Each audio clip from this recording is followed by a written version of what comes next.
There was a time when coming home from war meant ticker tape parades and families waiting at the airport with signs and balloons. When the men and women who served our country were welcomed back with open arms and unconditional support. But when 38-year-old Marine Corps veteran James Mitchell walked onto the Family Feud stage in January 2025, surrounded by four people he had met at a VA support group just 3 weeks earlier, Steve Harvey had no idea he was about to hear a story that would stop him cold and remind everyone watching that some soldiers never really make it home, even when they are standing right in front of you. What happened next would prove that the battles fought overseas are sometimes easier than the wars veterans fight every single day in their own minds and hearts. Before we dive into this story of sacrifice, loss, and the long road back to living, if you support our veterans and believe they deserve more than our thanks, hit that like button and subscribe to our channel. What you are about to witness will change how you think about the cost of service and the meaning of family. The Family Feud studio hummed with typical pre-show excitement on that cold January morning. Camera crews made final adjustments. The audience filed in, ready to cheer and laugh and participate in the familiar comfort of daytime television.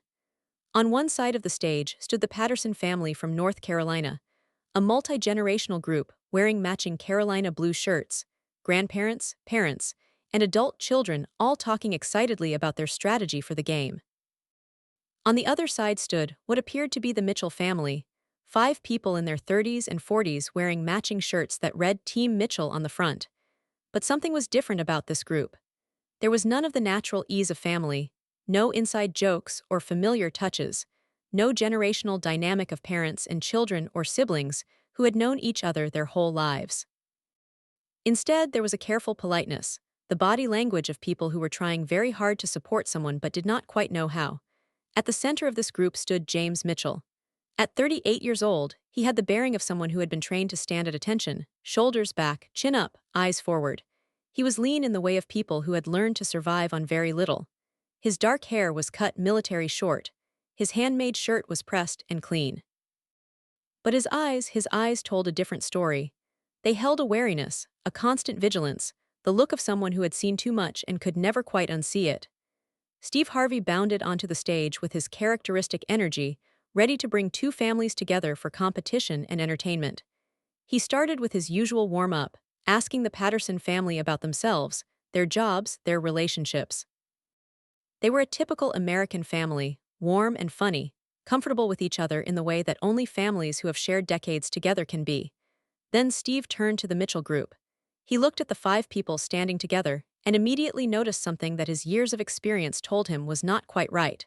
There was no obvious family resemblance, no easy intimacy, no natural leader except for James, who stood at the front with the rigid posture of a soldier at formation.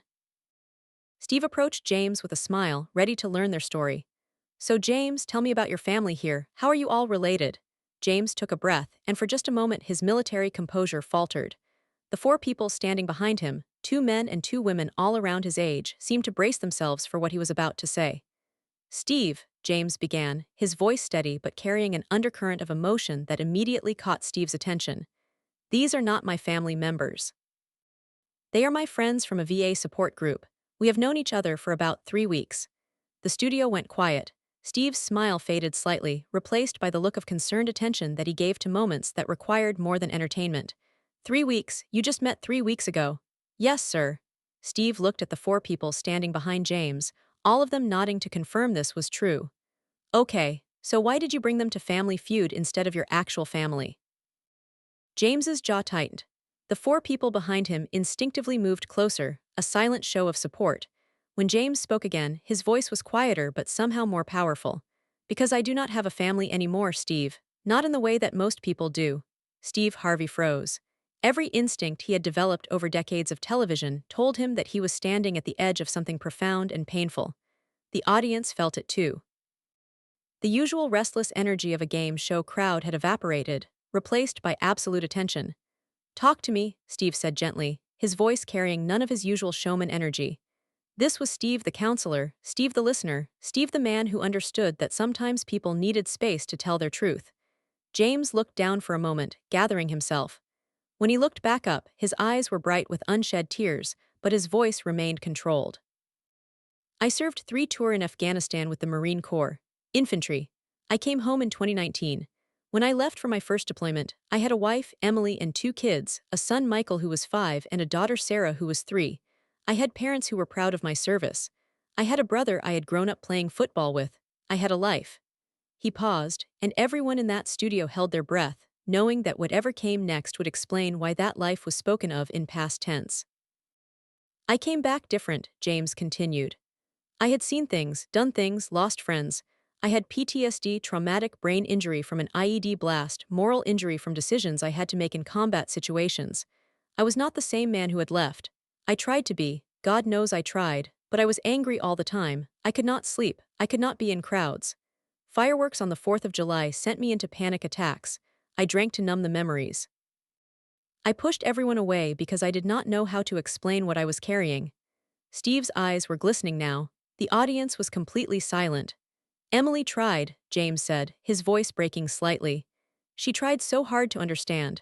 She took me to doctors, to therapy, to support groups. But I would not engage. I could not explain to her what it was like to close my eyes and see the faces of the men I had lost. I could not tell my 5-year-old son why Daddy flinched when he ran up to hug me. I could not be present at my daughter's ballet recital because the auditorium was too crowded and every exit felt like a potential threat.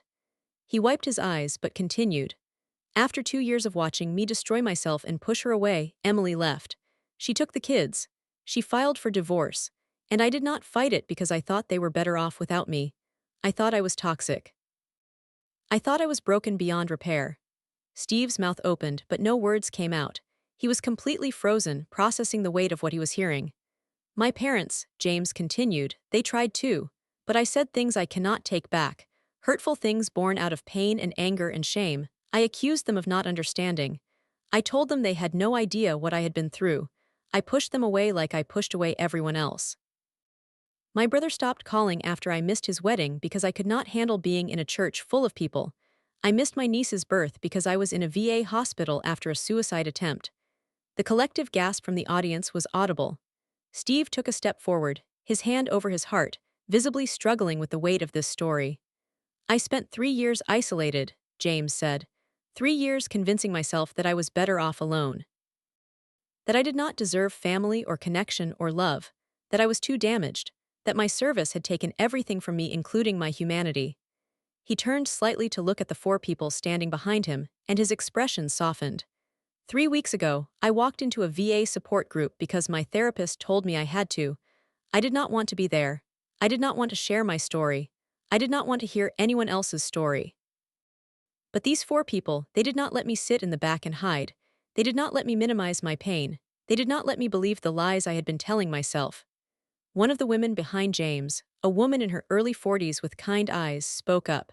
My name is Rachel. I served in Iraq. I lost my leg and my sense of purpose. I spent 2 years after I came home believing I was worthless. James sat next to me at that first meeting, and when I talked about feeling like a burden to my family, he told me something that changed my perspective. He said that accepting help is not weakness. It is the bravest thing a soldier can do.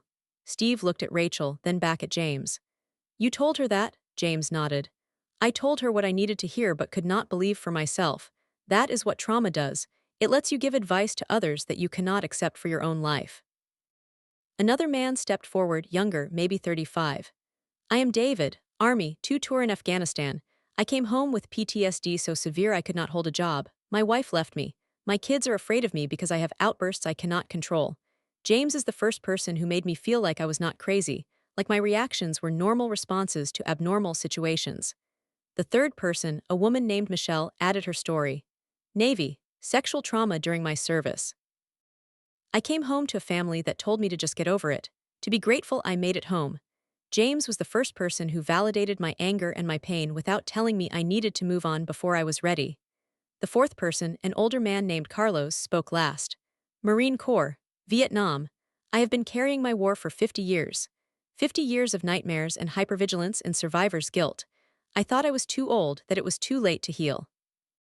James looked at me and said it is never too late to choose to live instead of just survive. He gave me hope. Harvey stood in the center of the stage, tears now streaming freely down his face. Let me make sure I understand this. You 5 met 3 weeks ago at a support group. You bonded over your shared trauma. And James, you asked them to come on Family Feud with you because you do not have contact with your biological family anymore. James nodded. I applied to be on this show 6 months ago, back when I was still isolated and broken. I thought if I got on, I would just come alone, make up some excuse about why I did not have a team. But then I met these 4 people. And for the first time in years, I did not feel alone. They understood. They did not judge. They did not tell me to get over it or move on or be grateful. They just sat with me in my pain and shared theirs. He paused, his voice thick with emotion. I asked them to come with me because they are my family now. Not by blood, not by growing up together, but by choice, by understanding, by refusing to let each other give up. They are the family I built from the ruins of the one I lost. Steve Harvey walked over to James and pulled him into a hug. It was not a performance for the cameras. It was genuine human compassion, one man comforting another who was carrying unbearable weight. When Steve stepped back, he addressed the entire studio. Ladies and gentlemen, we talk a lot about supporting our troops.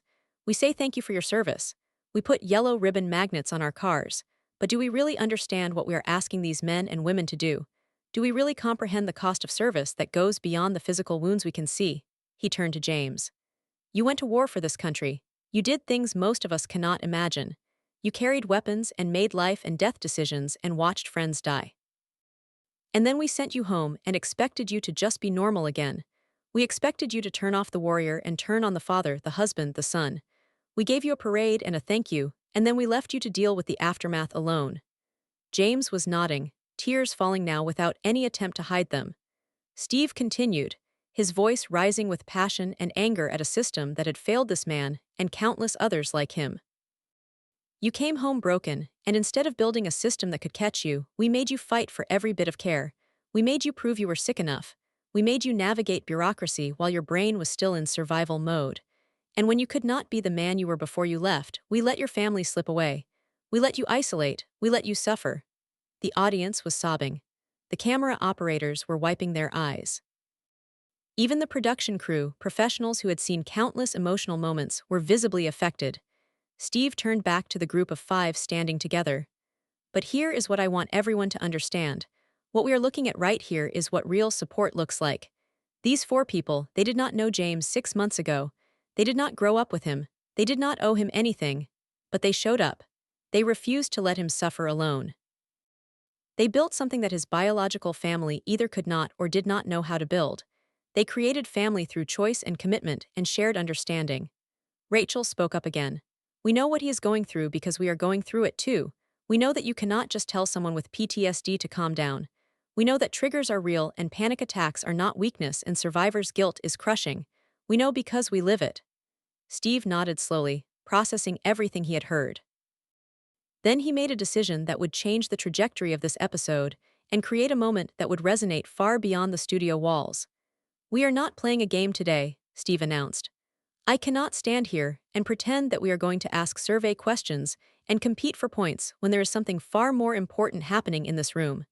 He called for the producers to stop the standard game format. Chairs were brought onto the stage. Steve sat down with James and his team, and for the next 90 minutes, they had one of the most powerful and raw conversations about veteran mental health, PTSD, moral injury, and the failures of the system that had ever been broadcast on daytime television. James talked about the specific incidents that haunted him. The firefight where he held a 19-year-old Marine while he died. The village they had secured where children were used as shields. The IED explosion that killed 2 members of his unit while he walked away with only a concussion. The choices he had to make that saved lives but cost him his soul. People thank me for my service, James said, but they do not want to know what that service actually entailed. They do not want to hear about the moral compromises. They do not want to acknowledge that we asked 20-year-old kids to make decisions that would haunt them for the rest of their lives. They want the sanitized version. The hero story, but there is nothing heroic about what war does to the human soul. David talked about coming home and trying to explain to his wife why he could not go to shopping malls anymore. She thought I was being dramatic. She thought I just needed to push through it. She did not understand that my brain was still in combat mode. That crowds meant potential threats. That loud noises sent me back to Kandahar, that I was not choosing to be hypervigilant. My nervous system was stuck in survival mode. Michelle shared her experience with military sexual trauma and how it compounded her combat-related PTSD. I was violated by someone who was supposed to be my brother in arms. I reported it and was told I was making it up, that I was trying to ruin a good soldier's career. I went to war and survived enemy fire only to be destroyed by my own team. And when I came home and tried to get help, I had to prove that it happened. I had to relive the trauma over and over to justify my need for treatment. Carlos, the Vietnam veteran, talked about carrying his war for 5 decades. I came home to people calling me baby killer, to protesters spitting on my uniform. I went to war because my country asked me to, and I came home to a country that blamed me for that war. I stuffed it all down. I did not talk about it. I drank, I worked. I pretended I was fine, but I was dying inside, every single day. He looked at James with tears in his eyes. Meeting you young people, seeing that you are fighting the same battles I fought, it breaks my heart, because it means we have not learned anything. It means we are still sending soldiers to war and abandoning them when they come home damaged. Steve Harvey listened to all of this with his full attention, occasionally asking questions, often just sitting in the weight of what was being shared. When they finally paused, he turned to the camera and spoke directly to the American people. If you're watching this and you have someone in your life who has served in combat, I need you to understand something. PTSD is not weakness. Moral injury is not failure. Struggling to reintegrate is not a character flaw. These are normal reactions to abnormal experiences. These are the invisible wounds of war that are just as real and just as debilitating as lost limbs or traumatic brain injuries. He paused, making sure every word landed. And if you have pushed away someone you served with, if you have isolated yourself the way James did, if you believe you are too broken to be loved or too damaged to heal, I want you to hear this. You are not broken, you are wounded, and there is a difference. Broken things cannot be fixed, but wounded things can heal. It takes time. It takes support. It takes people who refuse to give up on you even when you have given up on yourself. Steve turned back to James. You said you thought your family was better off without you. Do you still believe that? James was quiet for a long moment. I do not know. I destroyed those relationships. I said things I cannot take back. I missed years of my children's lives. I do not know if there is a way back from that. Have you tried? Steve asked gently. Have you reached out? James shook his head. I am afraid. What if they do not want to hear from me? What if I have caused too much damage? What if they are better off with me staying away? Rachel put her hand on James's shoulder. You tell us all the time that we have to face our fears, that avoiding the hard conversations keeps us stuck. Maybe it is time you took your own advice. Steve looked at James with an intensity that commanded attention. James, you went to war. You faced enemy fire. You made life and death decisions. You survived things that would break most people. Are you really going to tell me that you are too afraid to make a phone call? James laughed, a short, bitter sound. Facing enemy fire was easier than this. At least in combat, I knew what I was fighting. This, trying to rebuild relationships I destroyed, trying to explain 5 years of absence and anger and pain, I do not even know where to start. You start by telling the truth, Steve said. You start by being as honest with them as you were with me today. You tell them about the PTSD and the moral injury and the guilt and the shame. You tell them that you pushed them away because you thought you were protecting them from your brokenness, and then you let them decide if they want to try to rebuild. One of the producers approached Steve and whispered something to him. Steve nodded and turned back to James. James, your ex-wife Emily is here. She is backstage. She saw the application for Family Feud and contacted the producers. She wanted to be here today. James went pale. His carefully maintained military composure shattered completely. She is here now. She has been watching this entire conversation. She asked if she could come out and talk to you. Is that okay? James looked terrified, more frightened than he had looked when talking about combat. But he nodded, unable to speak. Emily Mitchell walked onto the stage, a woman in her late 30s with kind eyes that showed years of pain but also hope. When she saw James, her expression crumbled and she started crying. James stood frozen, clearly wanting to go to her but not sure if he had the right. Steve stepped back, giving them space. Hi, Emily said softly. Hi, James whispered back. They stood there for a long moment, 5 years of separation and pain and misunderstanding stretching between them like a canyon. Finally, Emily spoke.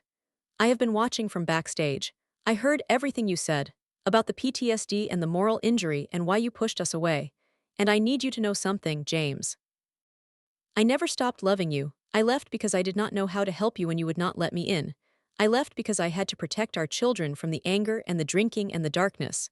But I never stopped hoping that you would find your way back. James was sobbing now, his whole body shaking. I am so sorry. God, Emily, I am so sorry for everything. For not being the husband you deserved. For not being the father our kids needed. For choosing alcohol and isolation over fighting for our family. Emily moved closer. You were sick, James, you are sick, with an illness that was caused by your service to our country. I did not understand that then. I thought you were choosing to be angry and distant. I thought if you just tried harder, you could be the man you were before, but you cannot be that man anymore. That man did not see combat. That man did not watch friends die. That man did not carry the weight of war. She reached out and took his hands. I have spent 5 years learning about PTSD and moral injury and veteran mental health. I have gone to support groups for military spouses. I have read every book and article I could find. I have tried to understand what you went through so that if you ever found your way back, I would know how to support you. James looked at her in disbelief. Why? Why would you do that after I destroyed our marriage? Because you are the father of my children. Because I made vows to you that included in sickness and in health. Because mental wounds count as sickness even if we cannot see them. Because I love you, James, I have always loved you. Even when I left, even when I filed for divorce, I never stopped loving you. Steve Harvey was crying, the audience was crying. Everyone in that studio was witnessing something sacred, something profound. What about the kids? James asked, his voice barely audible. Do they hate me? Do they remember me? Emily shook her head. They do not hate you, they miss you. Michael is 10 now, he keeps every picture of you in uniform. He tells everyone his dad is a Marine. Sarah is 8, she asks me all the time when you are coming home. I have tried to explain in age-appropriate ways that you were sick, that you needed time to heal. They want to see you, James, they want their dad back. James collapsed and Emily caught him. They sank to the floor of the stage together, James's head on Emily's shoulder, both of them crying years of accumulated pain and loss, and hope that maybe, just maybe, healing was possible. Steve knelt down beside them. James, this is your chance. This is your moment to choose. You can keep believing the lie that you are too broken, that you have caused too much damage, that they are better off without you. Or you can choose to fight for your family the way you fought for your country. You can choose to let them love you. You can choose to do the hard work of healing not just for yourself, but with them. James looked up at Steve, then at Emily, then at the 4 veterans standing behind him who had become his chosen family. I do not know if I can do this. I do not know if I can be what they need. Rachel stepped forward.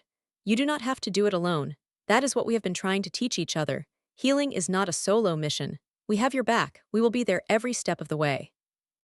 David added, you taught me that accepting help is not weakness. Now you need to believe it for yourself. Michelle said, you deserve love and family and healing. You deserve to be more than your trauma, we all do. Carlos, the Vietnam veteran who had carried his war for 50 years, knelt down next to James and Emily. Do not make my mistake. Do not wait 50 years to choose life. Do not let your war take away the people who love you. Fight for this. Fight harder than you fought in Afghanistan. Because this battle, this is the one that really matters. The moment was so powerful, so raw, that the entire studio seemed to be holding its collective breath. Finally, James looked at Emily and spoke.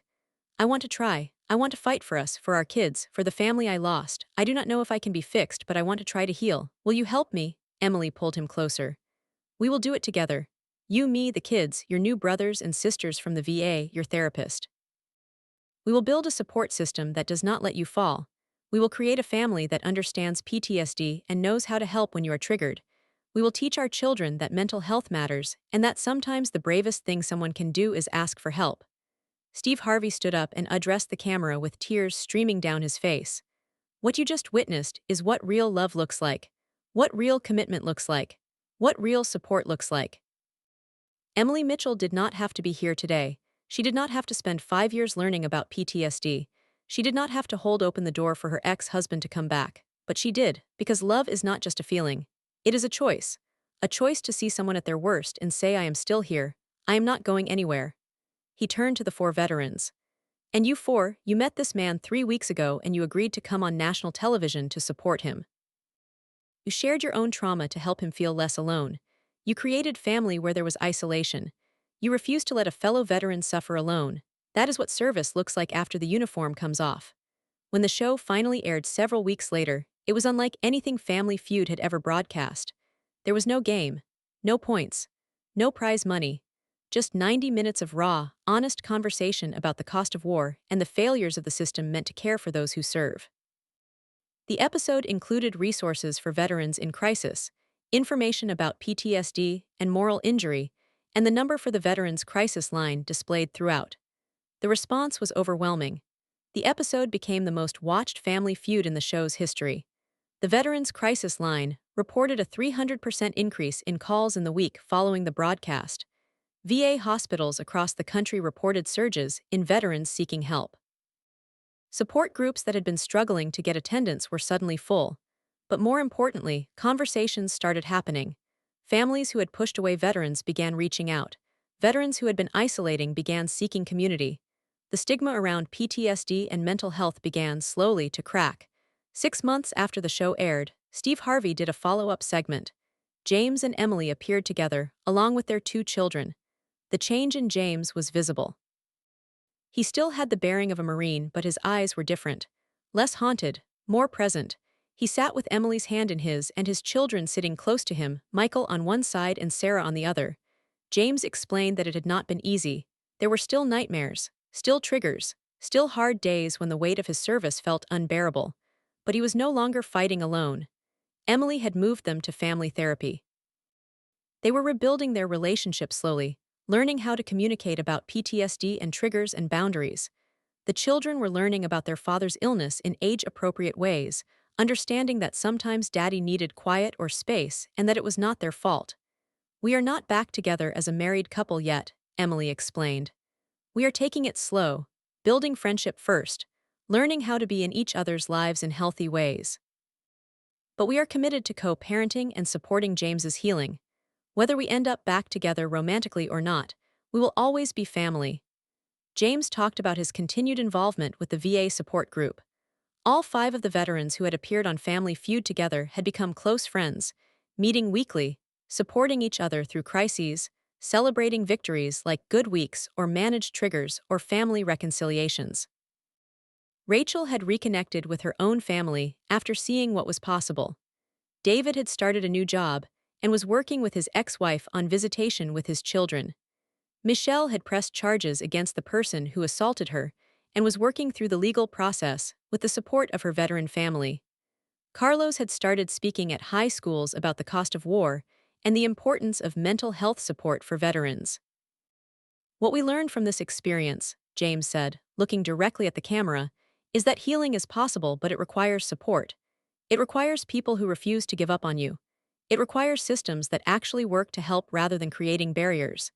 It requires a society that understands PTSD is not weakness, but an injury that deserves the same care and respect as physical wounds." Steve Harvey, listening to this update, smiled with genuine pride. You changed the conversation. You helped countless veterans see that asking for help is strength. You helped families understand how to support their veterans. You made it okay to not be okay." He turned to the camera with a serious expression. "If you are watching this and you are a veteran struggling with PTSD, moral injury, depression, or suicidal thoughts, please hear this. You are not weak. You are not broken beyond repair. We're carrying wounds from your service, and those wounds deserve care. Call the Veterans Crisis Line. Go to a VA support group. Reach out to other veterans. Let people help you. You fought for your country. Now let your country fight for you." Steve paused, then added, "And to everyone else watching, if you know a veteran, check in on them. Not just on Veterans Day or Memorial Day, every day. Ask how they are really doing. Listen without judgment. Educate yourself about PTSD and moral injury. Be the support system that James found in that VA group. Be the family that Emily chose to be. Because supporting our troops cannot end when they take off the uniform. That is when the real work begins." 10 years after that episode aired, James Mitchell had become an advocate for veteran mental health. He worked with the VA to reform support systems. He spoke at military bases about the importance of mental health care. He ran a nonprofit that connected veterans with peer support groups. His marriage to Emily had been rebuilt slowly over the course of 3 years, and they had renewed their vows with their children present, a family reunited and healed not perfectly, but authentically. The 4 veterans who had stood with him that day remained his closest friends. They had started a veterans retreat center that offered peer support, therapy, and family counseling. They had helped hundreds of veterans find their way back from isolation and despair. If you have been moved by this story of service, sacrifice, and the courage to ask for help, please like this video and subscribe to our channel. Share this with a veteran who might be struggling. Share this with families who are trying to support their veterans. Remember that PTSD is not weakness. Moral injury is not failure. Asking for help is the bravest thing a warrior can do. James Mitchell came onto Family Feud alone because he had lost his family to the invisible wounds of war. But he left with hope, with support, and with the beginning of healing. That is what real support looks like. That is what honoring our veterans actually means. Not just thanking them for their service, but being there for them when that service has left them wounded in ways we cannot see. That is the debt we owe. That is the commitment we must make. Because they fought for us. Now we must fight for them. FREZES when veteran explains why he joined alone.